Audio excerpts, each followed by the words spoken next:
Hello, আসসালামু আলাইকুম। সবার কি অবস্থা? দুপুরে এইরকম একটা চিংড়ি চচ্চড়ি দিয়ে ভাত খেতে যে কি মজা! কিছুদিন আগে আমি চিংড়ি চচ্চড়ির একটা রিল শেয়ার করেছিলাম। তোমরা সবাই অনেক পছন্দ করেছো। তাই আজকে রেসিপিটা শেয়ার করছি।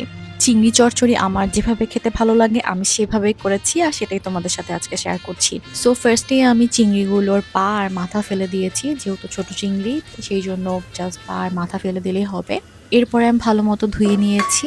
আর এরপরে প্যানে তেল দেওয়ার আগে আমি চিংড়িগুলো দিয়ে দিয়েছি। পানি শুকিয়ে যখন গিয়েছে তখন আমি তেলটা দিয়ে দিয়েছি। এরপরে আমি পেঁয়াজ এড করে দিব। চিংড়িটা আমি হালকা ভেজে নিব। বেশি ভাজলে কিন্তু চিংড়ি রাবারি হয়ে যায়। সো এরপরে আমি পেঁয়াজটা দিয়ে দিলাম। আর পেঁয়াজটা দেওয়ার পরে আমি বেশিক্ষণ ভেজে নিব না। একদম ডার্ক ব্রাউন করব না। হালকা ভেজে নেওয়ার পরে আমি লবণ, শুকনো মরিচের গুঁড়া, হলুদের গুঁড়া, জিরার গুঁড়া আর ধনিয়া গুঁড়া দিয়ে দিয়েছি। সবকিছু আমি এখন ভালো মতো একটু ভেজে নিব যেন মশলাগুলো ভালো মতো চিংড়ি মাছে মিশে যায়। আর আমি কিন্তু কোনো পানি এখানে অ্যাড করিনি, একদমই না।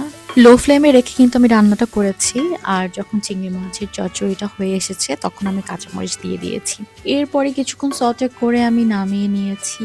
জাস্ট দেখেন চিংড়ি মাছের যে কালারটা এসেছে এত সুন্দর। চিংড়ি মাছটা এমনিতেই অনেক ফ্লেভারফুল, কম মসলা দিলেও হয়, বাট আমার সেদিন একটু ভাজা ভাজা করে একটু স্পাইসি করে খেতে ইচ্ছে করছিল, তাই আমি এভাবে করেছি।